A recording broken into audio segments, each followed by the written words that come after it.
Charles Dalton ने कहा था कि भाई एक ही एलिमेंट के सेम एलिमेंट के सारे एटम्स वेट एंड साइज में सेम होते हैं, लेकिन ये रदरफोर्ड के अकॉर्डिंग रदरफोर्ड ने कहा कि भाई ये चीज ये बात हमेशा संभव नहीं है। उन्होंने क्या कहा, कोई एक ही एलिमेंट के कुछ एटम ऐसे भी हो सकते हैं जिनका वेट और साइज क्या रहता है, डिफरेंट रहता है। एक ही एलिमेंट के मैक्सिमम एटम सेम हो सकते हैं, लेकिन कुछ एटम ऐसे हो सकते हैं जिनका वेट एंड साइज क्या रहता है, वेट भी और साइज भी उनका डिफरेंट रहता है। ऐसे एटम्स को आइसोटोप्स कहते हैं, जिनके एटॉमिक नंबर क्या होते हैं, सेम होते हैं, और एटॉमिक मास क्या रहता है, अलग होता है। If the two are more than two atoms having the same atomic numbers, but they have different atomic masses या different atomic weight are known as the isotopes of that element। समझ में आ रहा सभी को? मैं एग्जांपल भी बताने वाला हूँ। हाइड्रोजन एक एलिमेंट है, उसके 3 एटम ऐसे होते हैं जो डिफरेंट साइज के होते हैं। ठीक समझ में आ रहा है? उनका एटॉमिक नंबर सेम रहेगा और एटॉमिक वेट क्या रहेगा, डिफरेंट रहेगा। ठीक है ना, डिफरेंट रहेगा।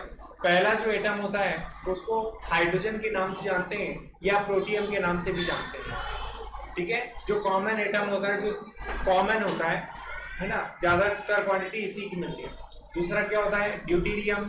दूसरा एलिमेंट क्या होता है, एटम क्या होता है, ड्यूटेरियम, जिसका साइज थोड़ा सा बड़ा होता है। और तीसरा होता है ट्राइटियम, जिसका एटॉमिक साइज सबसे बड़ा होता है। तो हाइड्रोजन के कितने आइसोटोप हुए, 3। पहला कौन सा, प्रोटियम, ड्यूटेरियम और ट्राइटियम। हाइड्रोजन के 3 आइसोटोप होते हैं। समझ में आ रहा है? तो आइसोटोप की एक बार डेफिनेशन फिर से सुन लीजिए। If the two or more than 2 atoms, ठीक है, of the same element having the same atomic number but they have the different atomic weights. यही समझ में आ रहा है? चलिए बंद कर दीजिए। देखिए यहाँ पर लिखा आइसोटोप्स की definition, the two or more than 2 atoms having the same atomic numbers, ठीक है, of the same element having the same atomic number but they have the different atomic weights are called isotopes of that element। example for there are following 3 isotopes of the hydrogen element। सबसे पहला होता है protium, deuterium और tritium. इसके अंदर proton एक है, proton एक, प्रोटॉन एक, neutron 0, neutron 1, neutron 2। Atomic weight कितना आ गया, 1, एटॉमिक वेट 2, एटॉमिक वेट 3।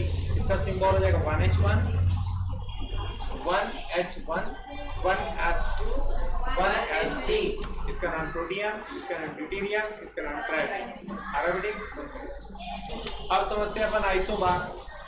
वैज्ञानिक जॉन डॉल्टन ने ये कहा था कि डिफरेंट एलिमेंट्स होते हैं तो उनके एटम्स भी डिफरेंट होते हैं साइज में और वेट। डिफरेंट एलिमेंट्स के एटम ऑलवेज डिफरेंट होंगे वेट एंड साइज।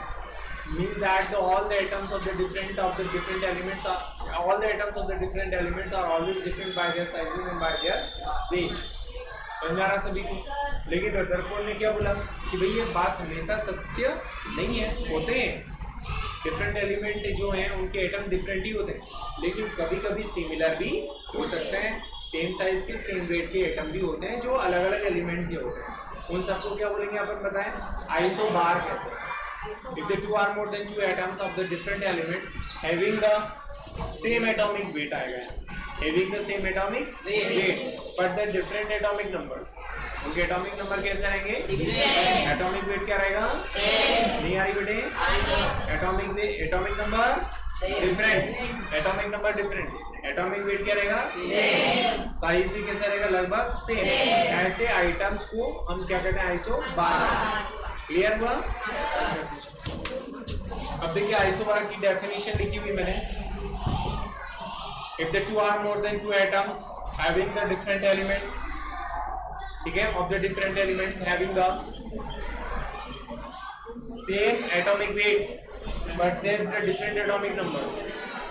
ये 2 एटम है, कैल्शियम पोटेशियम के अलग अलग एलिमेंट के हैं, इनका एटॉमिक नंबर कैसा है, डिफरेंट है, एटॉमिक वेट कैसा है, सेम है, तब इन दोनों एटम्स को हम दोनों पोटेशियम और कैल्शियम के क्या कहते हैं, आइसोबार्स कहते हैं। डेफिनेशन को फिर से बोल रहा हूँ, if the two are more than 2 atoms having of the different elements having the different atomic numbers but they have the same atomic weights, these are called the isobars of those elements।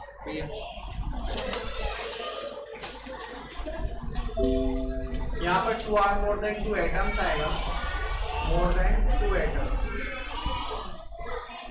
of the same element element having the same atomic number but their different atomic.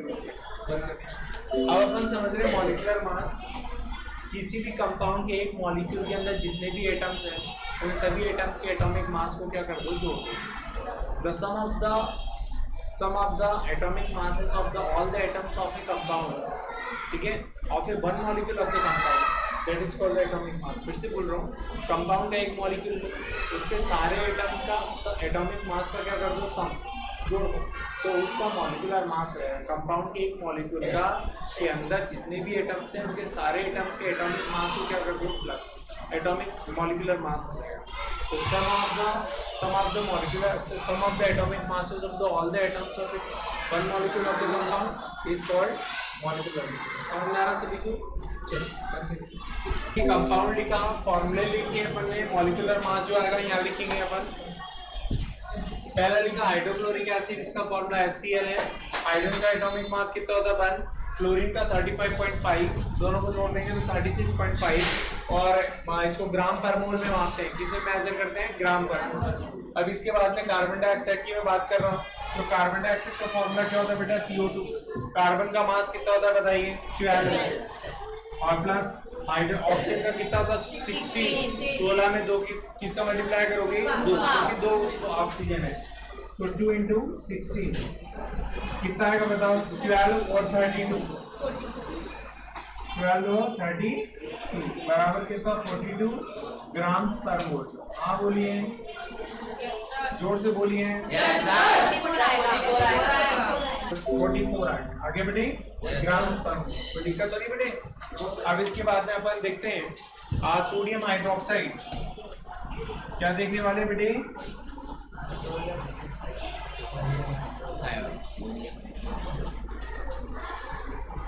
Sodium hydroxide का formula मालूम है, NaOH। Sodium का मास कितना होता है 23, oxygen का मास कितना 16 और 1, और हाइड्रोजन का मास कितना होता है 1। जोड़ दोगे तो आंसर आएगा 40 ग्राम पर मोल। बोलो, चलिए डाल लीजिए।